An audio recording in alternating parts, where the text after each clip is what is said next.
华为的这个 Mate 60啊，那卖爆了哈。那有一张梗图，我是雷蒙多，这一次我为华为代言。雷蒙多就是美国打压华为的代表人物，本来已经是要从第二大变第一大，全世界哦，你美国找了半天也就找到一点，哎呀，晶片我领先，就抓到这一点猛打。今天这个发展就已经把那个落差在短短的3年内把它填回来了。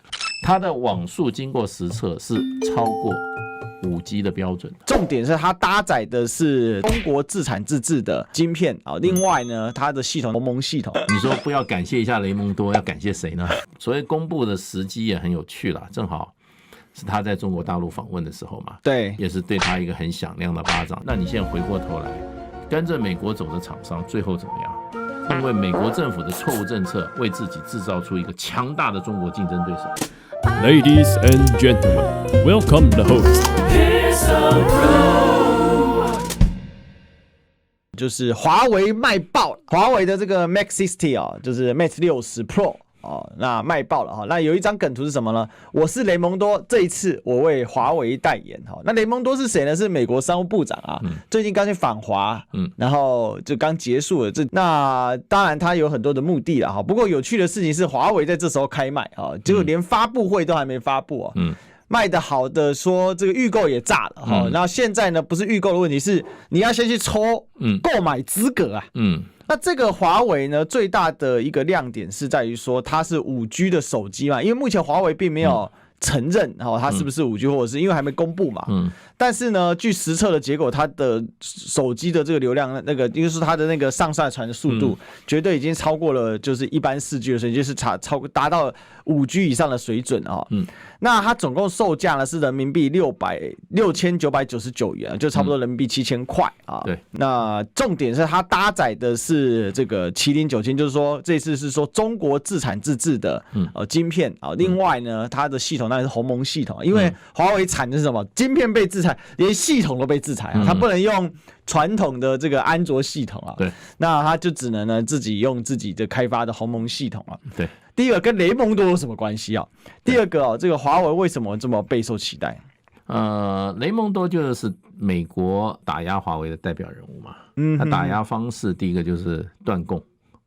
过去华为的这个高端手机，它主要的晶片是台积电帮他做的。那台积电那一个3年前嘛，美国下的命令就不准卖华为，不准卖，改名华为。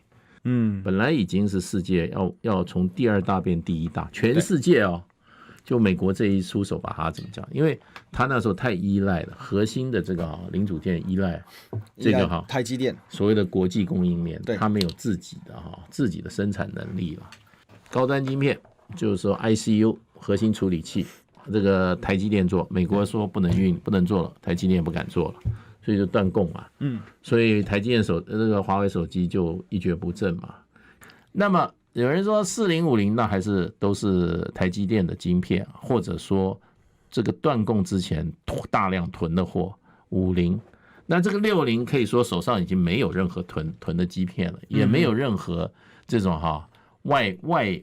从外部的这些美国或台湾的厂商，或者甚至韩国厂商代工的可能性的情况之下，推出了 Mate 60，然后虽然这个东西还在，可是很多就是说这些手机迷，他们已经去拆解了这个，拿到这个 Mate 60的60 Pro 的这个手机已经拆解以后，或者经过测试以后，第一个核心处理器 IPU 是华为，是国产的。那现在有人说是中兴，也有人说是恩兴。对，还没有得到最后的定论。可是呢，一点绝对可以，就是说确认的，绝对不是中国境外厂商制的，因为美国把所有的通路都可以，绝对是中国自己制的嘛。那哪一个厂，对不对？中兴也好，恩兴也好都有可能嘛。对。那问题就是说，那它的功效如何？它的网速经过实测是超过5G 的标准的。对，所以它的网速是5G 的。所以不管你是用4G 的这个名义还是5G 来讲，它已经有5G 的功能了。他故意不讲5G 是不想要。现在这可能就是说留一个余地，这不晓得，这可能是一个考虑。那它象征的是什么呢？就是美国对中国断供啊这种高端晶片、高端制成的晶片，事实上这一个断供已经事实上帮助中国在过去3年之内自己可以生产，能够达到5G 功率的这样子的高端晶片。有人说7奈米的，因为中芯是事实上它对1年多前他就已经对外宣布他7奈米已经量产了，对不对？可是大家没有看到实证的东西啊。那现在你如果不是7奈米的这种水平的晶片的话，你是达不到5G 的这个效能的，是甚至有人说要5奈米才能达到目前5G 的效能。那不管是你7奈米、5奈米，不管怎么样，现在用的中国国产晶片，那也就是说，美国的封杀已经可以说是帮助了中国的国产芯片快速成长。所以呢，你说不要感谢一下雷蒙多，要感谢谁呢？所以归功于美国。所以雷蒙多这一次帮华为代言了。对，而且我觉得这个所谓公布的时机也很有趣啦，正好是他在中国大陆访问的时候嘛。对，那也就是说，给你一个礼物，让你查开以后让你大吃一惊，对不对？虽然我是感谢你，可是呢，也是对他一个很响亮的巴掌，也告诉你啊，你搞断供，把我这个高端晶片的通路你把我切掉，对，那对不起，我现在自己生产。你过去认为我永远生产不出来，或者不可能这么快，对不起，我就这么快，我就生产出来了。我用成绩，用实际的手机来告诉你，你那套可以收回去了，让美国这种相信自己有能够卡得住中国脖子的这个能力的这一些人来讲的话，让他们从现实里面知道卡不住中国的脖子，就这样。那其实经济也是一种生态链，我们常把经济比喻成一种生态链嘛，其实这个是类似的感觉。刚才大师讲的就是说，你今天中国已经有个非常活络的高端晶片的市场，那突然之间你把这个生态区域给砍掉，你要斩头嘛，但是这个生态这个区域是已经创造出这样的生态需求了，它是需要这样经济需求的时候，那就会产生什么状况？就是本地一定要很多企业就很快就突变嘛，它就快速在成长嘛。像刚才大使讲的，我刚才在帮大家在查是什么，就是这个中芯的创办人领军，他要创立的另外一间公司就是青岛新恩这个青岛新恩呢，其实在应该是2021年前年的这个8月的时候，就宣布说他们已经可以生产8寸跟12寸，而且良率达到了90%以上。对，但是当台积电被迫退出中国市场的时候，那个空白，我觉得这个化学变化是来自于这里，这个用生物学来解释就最清楚。生物学就这样子对啊，所以中国有一句老话叫置之死地而后生，这就是一个自立自强的一个最好的一个怎么样例子嘛。那华为有一句话就用上了，不能把我打死，你只会使我更强。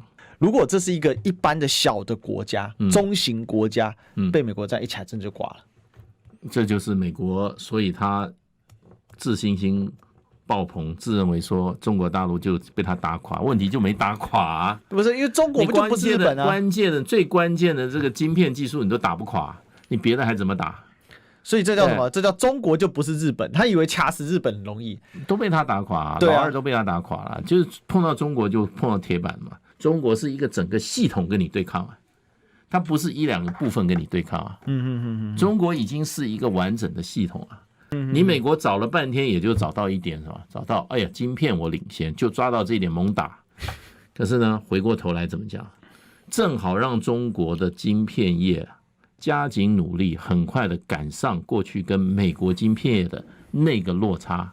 今天这个发展就已经把那个落差在短短的3年内把它填回来了。我看你美国下一步怎么走。有人说我没有用极紫外光机，我用这个深紫外光机，我照样做出5奈米性能的晶片，你又奈我何？那另外我看到的是那个经济生态区位，那也就代表说美国开始没招啦，你一直搞制裁，但难怪美国现在紧张，连 DVU 深紫外光机都要禁。好，因为我们知道这个制作这个晶片的工艺它当然要有工具机嘛。好，这个做这个引擎啊这些东西的工具机叫车床，对不对？那做晶片的工具机就是光刻机啊。那光刻机最高阶的叫极紫外光机嘛 ，EUV 的 EUV 啊 ，Extreme 啊，那就是E 嘛啊。那再来是深紫外光机啊，一般是做最多做到7奈米啊。那它现在连深紫外光机都要进，不过大陆现在好像也在发展这一块。在上海电子嘛，听说可能年底或明年初，大概就是28奈米的这个光刻机就会出来了。不过以中国现有的目前的这个所谓的深紫外光机，就可以做到7奈米了，已经等于接触到大概所谓的高端制程的这个已经可以做了。那这个中国大陆还没有 EUV 啊，所以中国大陆都是由 DUV 做啊。所以不管是中芯或者说是新恩来讲的话，用这个DUV 做出5G 的这种晶片的话，已经重大突破了。所以对中国大陆来讲，晶片的制造的工艺重大突破，由什么来显现？由 Mate 60 Pro 来显现。